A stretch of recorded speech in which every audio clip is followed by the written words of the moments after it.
Eu sou Mário Persona e essas são as respostas que eu dei aos que me perguntaram sobre a Bíblia. Damos início, então, à leitura da carta de Paulo, apóstolo, aos Gálatas, que eu costumo chamar de carta de Paulo, apóstolo, aos adventistas do sétimo dia, porque, na realidade, é a carta que mais representa aquela religião, não no bom sentido, pior que é no pior sentido, né? Essa semana eu até recebi um comentário de um irmão, e ele falando, Mário, eu não sei onde congregar, mas eu me sinto muito atraído por um arqueólogo que tem no YouTube, que é da Igreja Adventista, porque ele explica tão bem as coisas, então eu me sinto muito atraído a me fazer membro da religião adventista. Então, na realidade, eu expliquei para ele, falei assim, olha, ele é um empregado daquela organização, né? Então ele tem que falar bem, ele tem que ser bem treinado para atrair as pessoas, né? Atrair os clientes. Então, o que acontece com muitas pessoas é que elas seguem uma religião por causa de uma pessoa que esteja naquela religião. Muitas religiões foram assim, daí quando o líder desaparece, ou morre, ou cai em pecado, aí esvazia a religião. Então é o homem colocando o homem diante dos seus olhos. E aqui em Gálatas nós vamos ver uma carta, ela não é enviada especificamente a uma igreja, mas às igrejas da Galácia. Paulo fala no versículo 2, ele fala, Paulo apóstolo, versículo 1, Paulo apóstolo, não da parte dos homens, nem por homem algum, mas por Jesus Cristo e por Deus Pai, que o ressuscitou dentre os mortos, e todos os irmãos que estão comigo, às igrejas da Galácia. Galácia era uma região, então devia ter várias assembleias nessa região que estavam com o mesmo problema do assédio dos judaizantes. Os judaizantes foram um problema grave no princípio da igreja e são até hoje, porque hoje eles vêm com diferentes roupagens, mas nada mais são do que judaizantes, pessoas que querem obrigar os cristãos a guardarem a lei e querem fazer crer que para ser salvo você tem que guardar a lei. Lá naquele tempo, a ênfase era dada na circuncisão, que se não se circuncidassem, não poderiam se salvar. Circuncisão, uma das coisas da lei. Mas hoje, as mais variadas leis e regras são colocadas, inclusive por essa religião que eu citei, que foi basicamente, né, suas profecias vindas de uma mulher e que tinha suas visões, seus sonhos, que previa a volta de Jesus para a Terra, e daí não acontece, aí ela inventou uma outra história. Então, normalmente, tudo aquilo que tira de Deus a glória é coisa do homem. E a salvação, o verdadeiro evangelho, ele não deixa uma pitada sequer de glória para o homem. Toda a glória vai para Deus. O homem não tem parte nenhuma na sua salvação, parte nenhuma no perdão dos seus pecados, parte nenhuma na sua justificação. Toda a obra é de Deus. Então, quando ele começa aqui, essa carta, Paulo apóstolo, ele já deixa claro uma coisa, ele não era um apóstolo da parte de homens. Ele não tinha feito uma faculdade de apostolado, ou de teologia, ou qualquer coisa assim. Ele não tinha sido ordenado por homem algum para ser apóstolo. Apóstolo significa um mensageiro. E ele tinha a autoridade apostólica dada a ele por Jesus Cristo e por Deus Pai, que o ressuscitou dentre os mortos. Então esse homem, esse apóstolo, Paulo, ele não devia nada a ninguém. Tanto é que nós vamos ver mais adiante que quando ele se converte, ele não vai ter com os outros apóstolos. Ele viaja para a Arábia e vai voltar só depois para Damasco, sem ter sido influenciado pelo ensino dos outros apóstolos. Ele recebeu, o que ele recebeu por revelação diretamente do Senhor Jesus, do Senhor ressuscitado. Os outros apóstolos foram ensinados pelo Senhor enquanto ele estava aqui na terra ainda. Paulo não andou com Cristo na terra. Paulo estava inclusive no apedrejamento de Estevão, ele guardava as roupas dos que apedrejavam o Estevão, né, o fiel servo do Senhor. Então ele não era um discípulo de Cristo. E ele foi alcançado no caminho para Damasco, no meio de uma missão para prender e enviar para a morte cristãos. Quando o Senhor disse a ele, Saulo, Saulo, por que me persegues? Deixando claro que perseguir a igreja, ou seja, o conjunto dos salvos por Cristo, era a mesma coisa que perseguir o próprio Senhor Jesus Cristo. Quem é Senhor?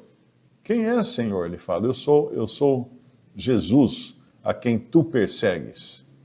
Então esse chamado foi muito dramático e Paulo, então, se converteu ali, nessa estrada para Damasco, ele perdeu a visão, caíram depois escamas dos seus olhos para ele voltar a ver, era como se o Senhor barrasse, desse um fim em tudo que ele viu até então, dentro da religião judaica, e abrisse os seus olhos para enxergar uma outra realidade agora, como cristão, como salvo por Cristo. Então ele não era apóstolo da parte dos homens, ele não podia apresentar nenhum diploma de teologia, de mestre em hermenêutica, ou doutor em divindade, como os teólogos gostam de ter essas coisas, né? Não, Paulo não oferecia nada disso. Ele era, por assim dizer, ele era apóstolo por chamado. Por chamado. E é interessante, né, que eu trabalhei muitos anos como palestrante e também dando aulas de marketing e comunicação, sendo formado em arquitetura e urbanismo, que não é realmente uma formação para se dar aula de marketing e comunicação. Mas por causa da minha experiência de mercado, eu era convidado para dar aulas e dar palestras também, e até durante algum tempo eu lecionei no MBA em São Paulo, por experiência de mercado, que eu era um dos primeiros envolvidos com a internet, quando a internet surgiu, então faltavam profissionais que entendessem de internet, de mercado, de negócios, de empresas da internet, que era uma coisa totalmente nova. Hoje a gente escuta isso e fala assim, tá brincando que era assim. Era assim, era assim. Tanto é que eu trabalhava numa empresa, nós fizemos um site para uma pizzaria aqui de Limeira, e passaram alguns dias no ar esse site, que a pessoa entrava no site, escolhia a pizza, fazia a encomenda da pizza, e a pizza era entregue então na sua casa. Num tempo em que, lembre-se, não tinha essas entregas, delivery, ninguém conhecia isso. Isso era coisa muito nova ainda, não tinha isso. Essas motos com uma caixinha atrás, não tinha isso. Então, esse dono da pizzaria, depois de algum tempo, mandou cancelar o site, parou de pagar o serviço, e aí fomos conversar, mas por que aconteceu? Não, ninguém compra pizza. A pessoa pede a pizza, aí nós ligamos para a pessoa para confirmar se ela realmente, se não é um trote, né? Tudo bem, né? Eu queria confirmar se não era trote. Mas nunca atende o telefone. Claro que não, porque naquela época, para quem é novo, não sabe, naquela época a internet era discada do telefone fixo. Então, se você acessava a internet de um telefone fixo, evidentemente você não estava com a sua linha desocupada para receber telefonemas, receber chamadas. Então, quando o dono da pizzaria ligava para a pessoa que acabou de pedir a pizza, certamente esse cara estava vendo outras coisas na internet e não ia atender uma ligação. Então, naquele tempo era até muito comum, né, você tomar todo o cuidado de não ficar muito tempo pendurado numa linha, porque isso custava dinheiro também, você pagava depois a companhia telefônica. Então, nessa época, eu dava aulas no MBA em São Paulo, de marketing na internet para profissionais de internet, de tecnologia da informação, que estavam começando a entender o que era a internet. Então era baseado na experiência de mercado. Mas com Paulo não era nem experiência de mercado, porque Paulo até ali, até a sua conversão, ele tinha sido um judeu fiel e restrito em todo o seu judaísmo e não tinha nada a ver com o cristianismo. Ele deu uma cambalhota, por assim dizer, quando ele se tornou um cristão. De perseguidor, ele passou a perseguido. Então, quando ele escreve para os irmãos em Gálatas, ele deixa muito claro, logo de cara, que ele não era um apóstolo da parte de homens. Não era apóstolo por meio de homens, mas por Jesus Cristo e por Deus Pai, que o ressuscitou dentre os mortos. E nessa abertura, ele já deixa claro tanto a união do Filho com o Pai, a deidade, que é Pai, Filho e Espírito Santo, e a ressurreição, que é praticamente a coroa do Evangelho. Não haveria Evangelho, não haveria salvação se Cristo tivesse permanecido na sepultura. Mas porque ele ressuscitou, nós temos esperança e certeza da ressurreição. E todos os irmãos que estão comigo, quando ele escreve, ele fala isso, as igrejas da Galácia. Então, o seu endereçamento são os irmãos, ou em Cristo, que estão na região da Galácia. Agora, um detalhe importante é que nessa carta, nós não vemos nenhum elogio, como aparece em outras cartas, elogios. Nós não vemos nenhuma saudação. Os irmãos fulano, cicrano, enviam saudações, enviam o seu amor. Não tem. Ela é seca. Ela é seca. É só o que ele tem que falar e não tem nenhum afago, não tem nenhum agrado essa carta. Porque o assunto que ele está tratando é seríssimo. É um assunto que eles estavam passando naquela época, que era o transtorno do verdadeiro evangelho para transtornar esse evangelho e transformar em algo de homens, que glorificasse a homens e não a Deus. Nós sabemos que hoje muitas religiões são praticamente filhas das igrejas de Gálatas, da Galácia, porque pregam um outro evangelho, que não é o evangelho da graça. É o evangelho de obras, é o evangelho de leis, de regras, de justiça própria, de comportamento, não o evangelho da graça. E no versículo 3, ele já deixa muito claro uma coisa: graça e paz da parte de Deus Pai e do nosso Senhor Jesus Cristo.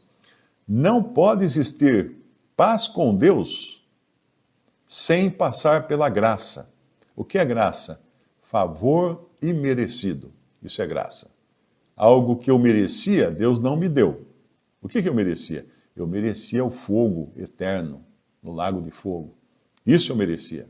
Deus não me deu. O que eu não merecia, salvação eterna, Deus me deu. Por graça somente. Então, graça e paz. Para chegar a ter paz com Deus, você precisa de graça. Você precisa aceitar a graça de Deus. O presente de Deus. Um presente só é presente se não for pago. Você não chega numa festa de aniversário com um presentinho lá, entrega, fala assim, trouxe um presente para você, agora dá 100 aí que preciso pagar, eu deixei lá pendurado na loja, preciso pagar lá. Não, você dá o presente é graça. É favor imerecido, isso é presente. Graça e paz. Para você ter paz com Deus, é preciso que você aceite o presente de Deus. Mas é tão fácil assim, é de graça? Não é de graça. Não é de graça. Custou muito caro. Custou a vida do Filho de Deus. Era um preço tão caro que nenhum homem seria capaz de pagar esse presente. Por isso que Deus, então, determinou que o presente fosse de graça. Porque não existiria nada que um homem possa fazer para merecer esse presente. Graça e paz. Agora, a graça, ela não é apenas para a sua salvação, como também para a sua vida depois. Nós somos salvos por graça, por meio da fé, mas somos mantidos salvos por graça também. Porque algumas religiões vão falar assim, não, realmente, você tem que crer em Jesus, porque a salvação é pela fé. Mas no dia seguinte você tem que seguir a lei, você tem que ir na igreja, você tem que fazer isso, fazer aquilo, senão você perde a salvação. Amigo, que graça é essa? Isso não é graça, isso é desgraça. Isso é desgraça. Você me dizer que eu sou salvo pela fé, por graça, e no dia seguinte você me dá uma lista de tarefas para cumprir, para me manter salvo? Como é que eu vou saber se eu estou salvo ou não? Nunca vou ter certeza alguma. Vai ser uma vida de incertezas, de tristeza, de dúvidas. Não. Graça é graça. Só. E aí ele dá... Visite o canal Respondidas no YouTube. Também respondi.com.br e 3minutos.net. Baixe os livros e o aplicativo.